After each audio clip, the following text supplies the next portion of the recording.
right, let's talk about strategy from a competitive standpoint. Where do we compete? Where is it that you and your organization, your enterprise, are going to compete? Now, I want to introduce you to the red ocean and the blue ocean. The red ocean and blue ocean was created by Chung. And Chung posited that traditional corporations, traditional companies compete in this red ocean mindset, which is essentially a metaphor for blood in the water. It's the largest sharks eating each other, the largest sharks trying to take a bit of market share from each other. And the red ocean is characterized by standardization. It's characterized by also efficiency and volume and mass markets. I'm going to put efficiency down here. Efficiency burn, we'll say. And fast-moving consumer goods, FMCGs, right? And their pricing is typically low to moderate. And this is the red ocean. And this is what people are always telling you. And this is such a fallacy that the volume is going to solve your problems. You need more. Everyone is your customer. Everyone is your customer. And it's a numbers game. How many of you have heard that from an employer? It's a numbers game. Or everyone is our customer. Wrong. Couldn't be more wrong. Right? The red ocean are large corporations, the Samsungs of the world, the LGs, the Coca-Colas. These organizations are all about efficiency burn, and they get discounted pricing in terms of volume in their supply chain. They're all about the mass markets, right? They also have resources. They have resources like money, people. How about brand equity? Or this is also known, brand equity is also mind share, right? And they have distribution. They have distribution globally, right? They have things that you and I don't. Well, Chung took a different tact and said, look, why don't you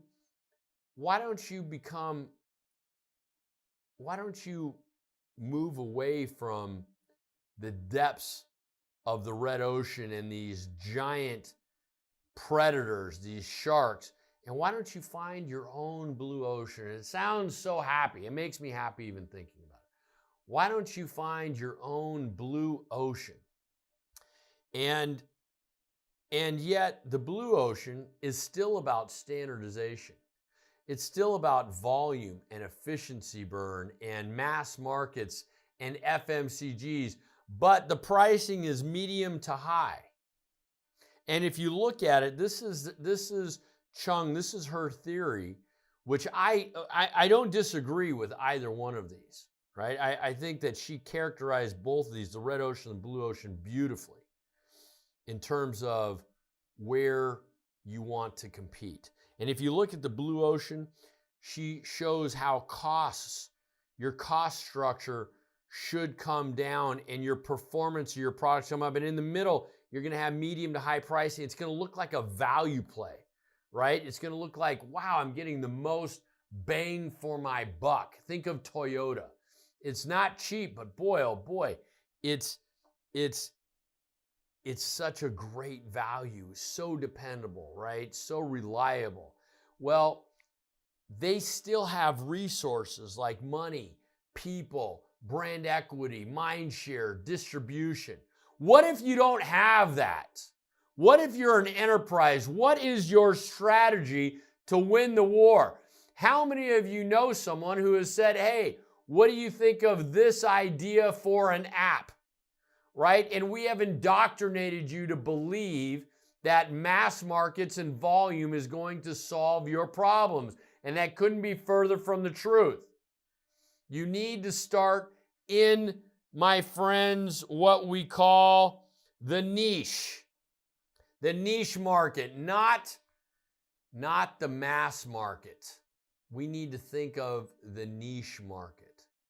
And everyone knows that's in a red ocean company that when these small minnows in the reef come out into the deep water, they're just going to get eaten, right? They're going to put themselves out of business because they are swimming in waves that have been uncharted before. They are in the deep side of the ocean and they don't have any experience there. They don't have any customers there. But we want you to believe that everyone is our customer.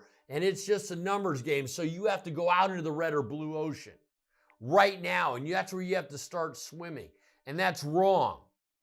That's wrong. We need to be in the niche market. Instead of standardization, it needs to be about customization, my friends. Customization. It's not about mass markets. It's not about standardized one size fits all. It's not about FMCGs, fast moving consumer goods. It's about customized. And we're going to also have premium pricing. Premium pricing, my friends. Premium pricing. And there's plenty of money and plenty of life teeming in the reef. There's plenty of oxygen there. There's plenty of customers. Can you make money there? Absolutely. Let's take this little case study of Tesla. What did Tesla start off with? They started off with the Roadster, did they not?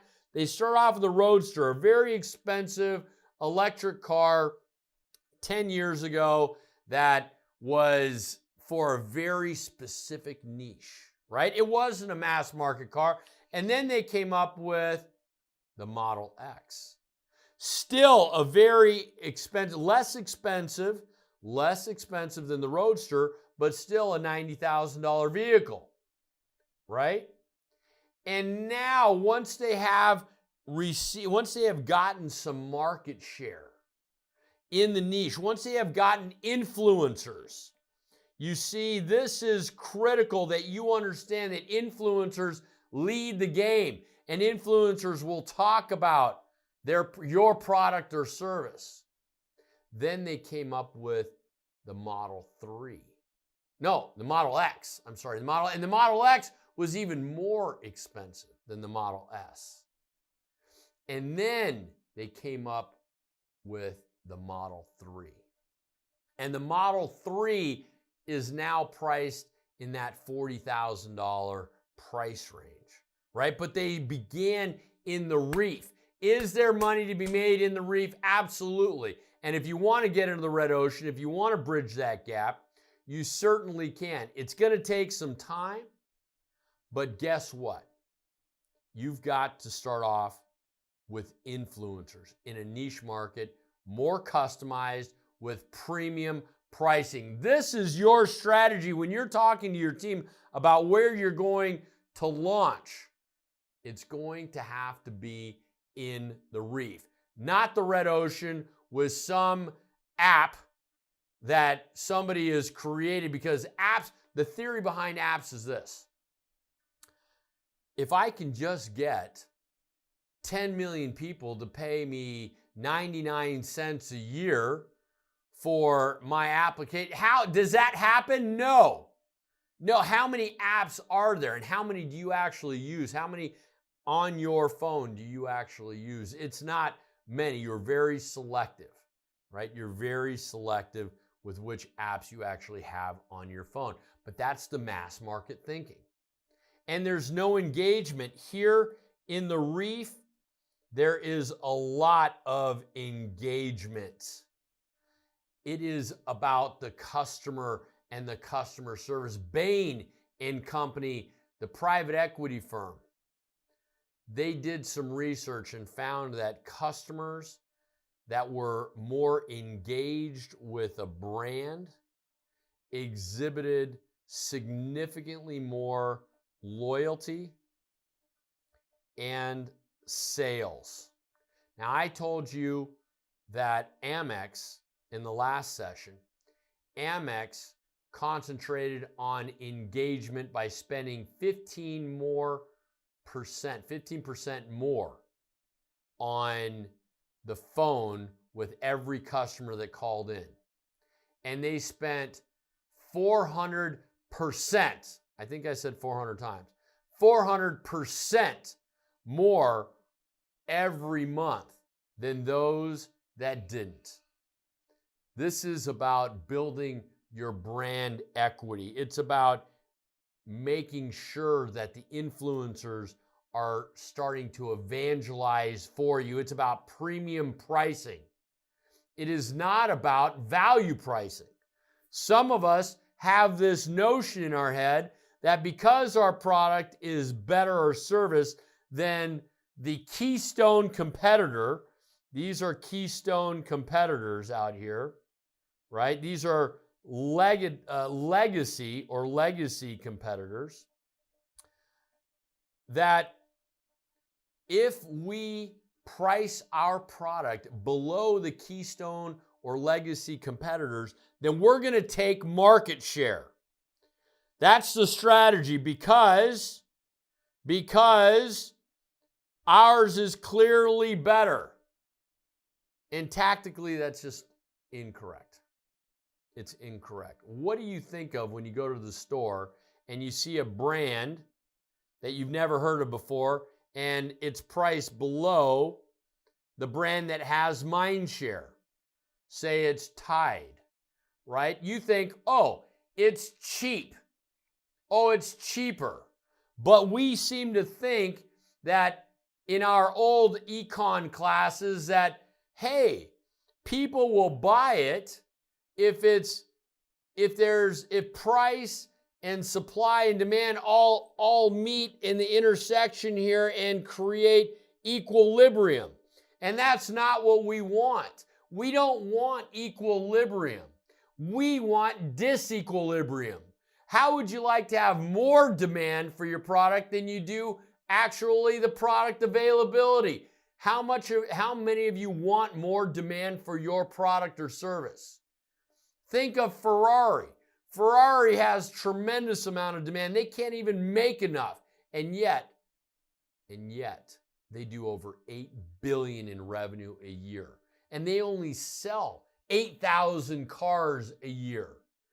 They are in the disequilibrium market. Do they want everyone to have a Ferrari? Absolutely.